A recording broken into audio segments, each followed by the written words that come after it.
Today I'm checking out how Planetside 2 is doing in 2023.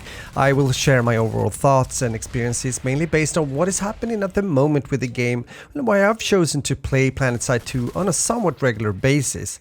But you can also contribute when it comes to your experiences regarding Planetside 2. When I made a similar video last year in 2022, I did not expect myself to continue to play and spend more time in Planetside 2. But I did get hooked and therefore decided to dive a bit deeper into the game, and since I'm a sniper by nature, you might say, I also started a small series called Aggressive Sniping where I'm playing and exploring close quarter sniping in Planetside 2. Since I've been maining as a sniper, you might say, in most shooters since I started to play FPS games about like 20 years ago. But in this video you will mainly see me playing with SMGs and assault rifles, so I hope you enjoy this gameplay journey around ADRESS. Planetside 2 has been engaged in a huge amount of players now since 2012, and even though the player count aren't near as high as it was back in the days, it is still a very fun and engaging big scale sci-fi battlefield FPS game that continues to roll out new updates and events once in a while. But in order to understand a bit more about the game or in Planetside 2, I would like to take a moment now to look back a bit, since it might be of interest to know how it all started back in the days when it comes to the Planetside franchise. Initial development for a new Planetside game after Planetside 1, you might say, which was released in 2003, began as a free-to-play team deathmatch shooter called Planetside Next, which was utilizing the original Planetside game engine, and this was taking place at the Sony online entertainment studio based in Taiwan.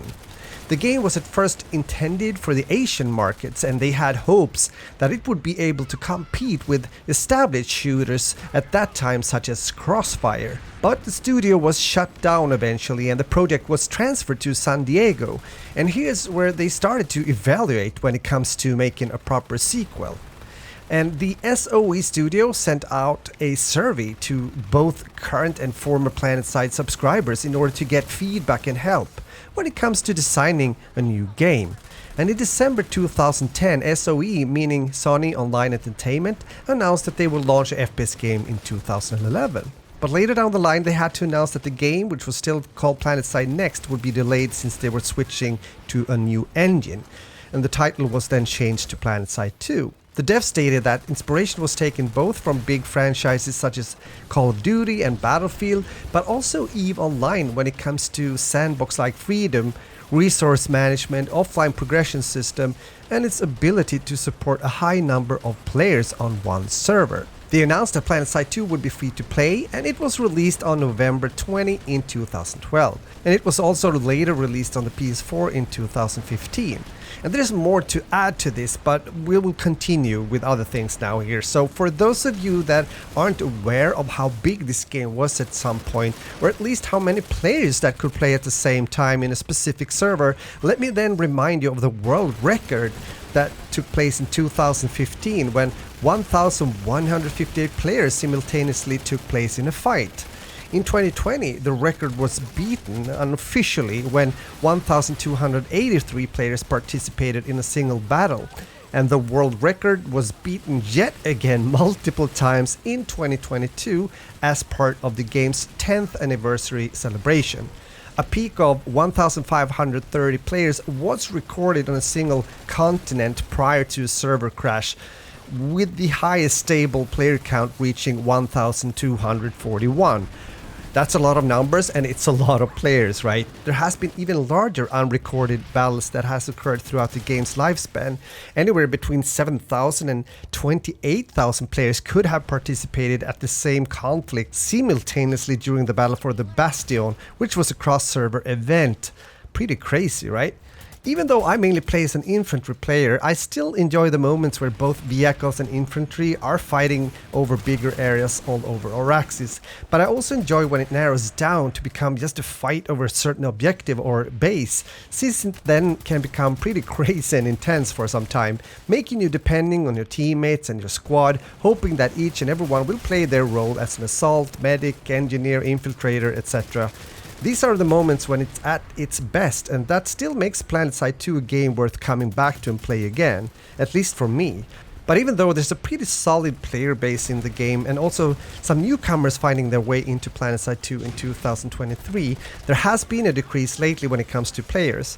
In some ways, it would be strange if that wasn't the case, considering that the game was released in 2012.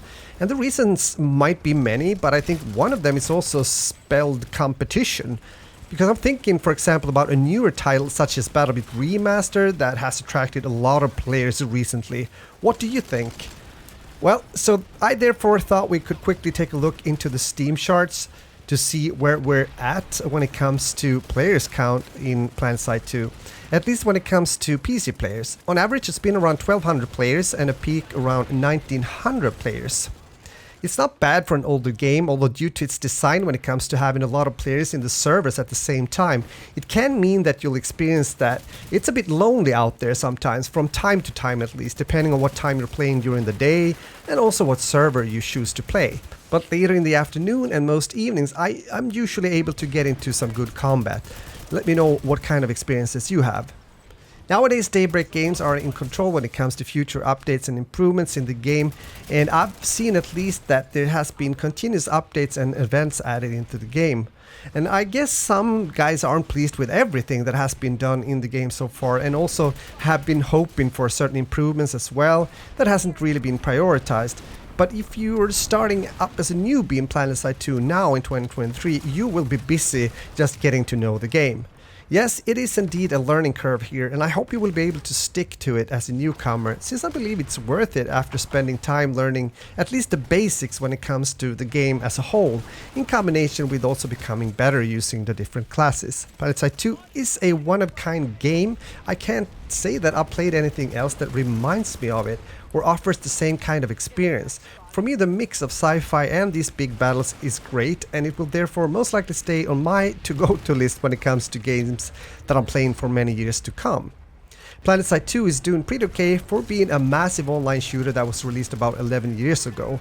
The community has most of the time, at least for me and towards me, been nice and helpful, although I know that there's some guys that might take the rivalry between the factions a bit too serious, at least to the point when they do become toxic once in a while. But again, I haven't really encountered much of that, so I do hope that you will feel that you're welcome if you decide to try out Planetside 2 for the first time in 2023. I have encountered cheaters once in a while as well, but that is quite rare, at least from my perspective. Feel free to fill in here when it comes to your own experiences. It doesn't really matter if you're new to the game or if you've been playing the game for years. I read and I answer all comments as well as I can. With that said, thanks a lot for watching, and I hope to see you soon again in another video on my channel. Cheers and goodbye.